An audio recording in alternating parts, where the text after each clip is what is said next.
No, regano. Hlas máš v piči. Vôbec nemám hlas v piči. Podľa mňa ty máš uši v piči.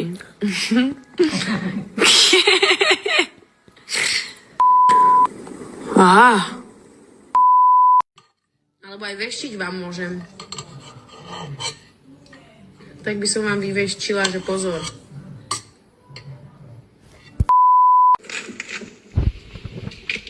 Máš tu váhu niekde? Vydrž! Čo som urobila? Vydrž, padlo mi to. 40 gramov musím dať preč. Ty kokos. Vypadlo mi to, čo mám robiť? Však ale to jak robíš? Ty si to vynulovala s tými zúbkami? Áno. Extrém. Však ja som proste kráľovna. Myslím hlavou.